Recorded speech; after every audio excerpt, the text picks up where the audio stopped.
Ya pertama, ya oke bentar. Jadi pertama saya mengenal Yesus itu karena didoakan oleh orang Kristen.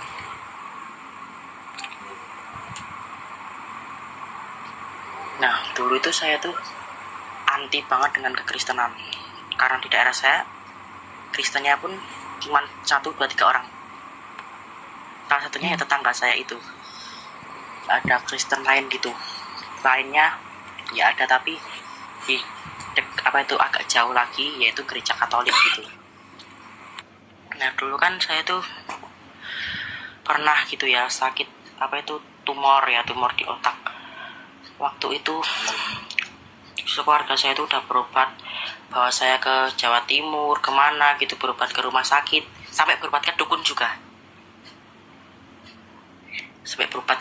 Karena ya kayak tumornya itu parah gitu di otak saya. Saya pun sampai ya nyerah lah gitu. Gimana nih, harus gimana? Akhirnya pun saya pun selalu rajin berdoa ya. Saya sholat semampu saya berdoa terus, saya minta didoain oleh kiai, dikasih air doa, air inilah saya minum, dikasih air zam-zam, saya pakai mandi itu air zam-zam itu dari tangga saya yang habis pulang naik haji ya, tapi tetap aja nggak sembuh, kayak nggak ada mukjizat gitu. Mana sih mukjizat itu? Akhirnya pun saya pun kedatangan tetangga baru ya, yang saya ceritakan tadi.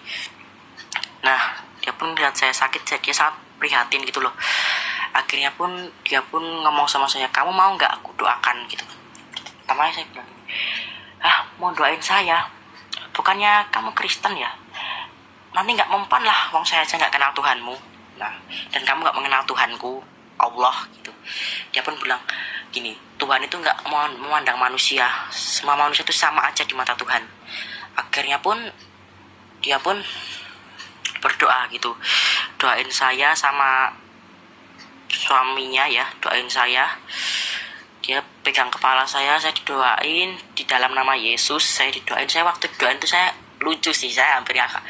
Orang Kristen tuh mendoakan kok aneh gitu ya, teriak-teriak gak jelas gitu, sebut-sebut nama Yesus. Emang Yesus tuh punya kuasa, saya bilang gitu. Saya pun cuman nggak jelas banget ini saya gitu.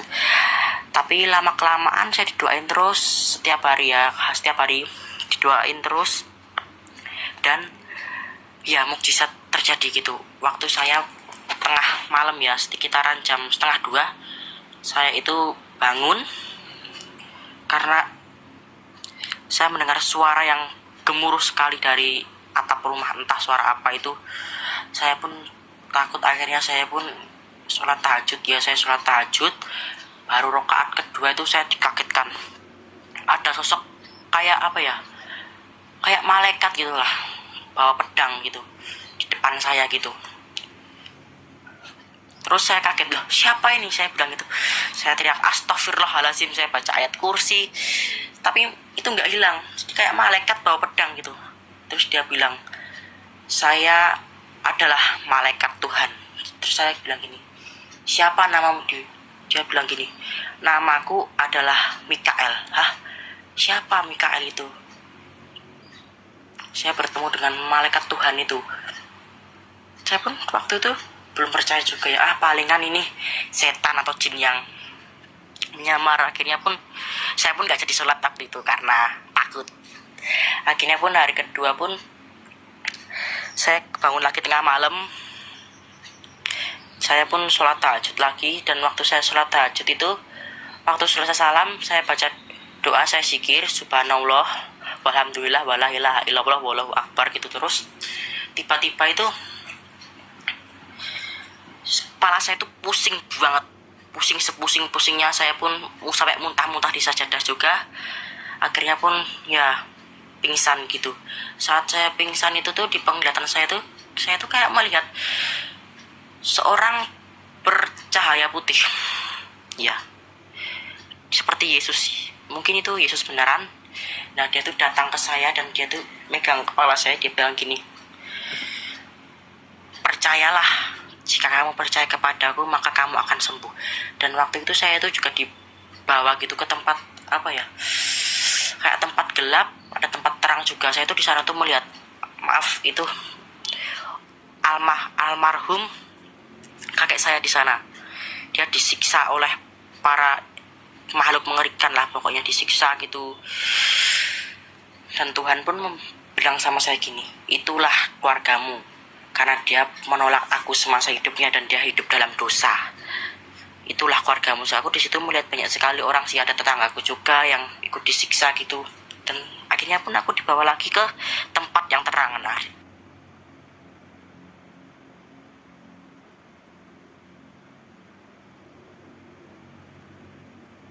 apa itu, malaikat bersayap berseliweran gitu, wah, pokoknya banyak banget. Jadi kayak apa ya, kayak istana tapi luasnya, pokoknya luas banget. Saya di sana tuh melihat banyak banget orang ya, orangnya tuh putih-putih semua, berjubah putih. Terus di sana tuh pada lagi makan-makan, lagi ngapa gitu, orang-orang nyanyi gitu. Dan orang-orang di sana tuh nyanyinya tuh pakai bahasa apa ya, pokoknya bahasanya random gitulah, tapi mereka saling memahami gitu. Dan mereka tuh nyanyi kayak memuji-muji gitu. Dan di atas istana itu tuh kayak ada itu salib ya, salib tapi terang banget, pokoknya salib itu terang banget. Nah, saya di situ diperlihatkan sama Tuhan, dan Tuhan ngomong gini sama saya, inilah Yerusalem baru yang kujanjikan untuk orang yang percaya kepadaku. Entah ya, dulu saya nggak ngerti apa itu Yerusalem baru. Nah, setelah itu saya pun bangun, dan saya dibangunin sama apa itu, bapak saya ya, dia tuh bangunin saya. Nah, dia nanya, kok kamu muntah-muntah gini gitu. Terus aku cerita deh kesaksian itu, dan dia nggak percaya sih. Dan akhirnya pun sakitku pun mereda gitu. Tapi langsung besoknya cek ke dokter, dan pas dicek ke dokter, dokternya pun kaget. Hah, kok ini kok bisa kayak gini ya? Ini nggak mungkin nih, pasti alatnya error. Nah, dia dicek lagi, dites lagi, dites sama dokter, dan sama hasilnya pun. Dokter pun bilang, wah ini mukjizat, tumornya itu kayak jadi makin kecil, dan sekarang hilang. Kok kayak aneh gitu, kok bisa gitu, ini pertanda apa? Kira setelah itu pun saya pun mulai belajar tentang kekristenan. Saya pun beli Alkitab di TikTok Shop ya, saya beli Alkitab, saya belajar. Saya pertama itu baca Perjanjian Baru dulu, Injil Matius sampai selesai, sampai Wahyu. Nah, dari situlah saya baru mengenal Yesus sebagai Tuhan dan Juru Selamat. Seperti itulah kesaksian saya. Oke, teman-teman, kalau ada yang mau tanya silahkan, tapi kalau untuk soal pribadi jangan ya. Ayo duluan, siapa tuh? Bang Kaister, Bang Hasbi. Gila, luar biasa ya. Lawatan Tuhan yang memilih Anda gitu ya. Tuhan sembuhkan, Tuhan pilih Anda untuk percaya kepadanya. Tidak ada alasan untuk berpaling dari kepada Tuhan, karena Tuhan telah secara nyata ya menunjukkan kebaikannya kepada Anda gitu. Ya, banyak orang-orang Kristen yang bukan yang tidak mengalami seperti pengalaman pribadi Anda, tetapi bukan itu yang paling utama. Dan paling utama itu bagaimana kita mengasihi Tuhan dan sungguh-sungguh yang menghargai pengorbanan Tuhan, karena selamat itu hanya anugerah. Luar biasa bro, ya tetap semangat dan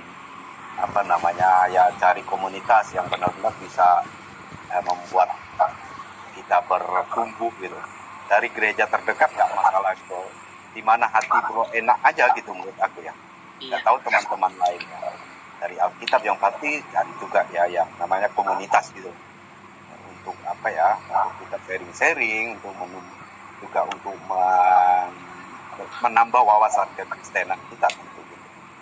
Kira kurang lebih begitu ya. Silakan teman-teman.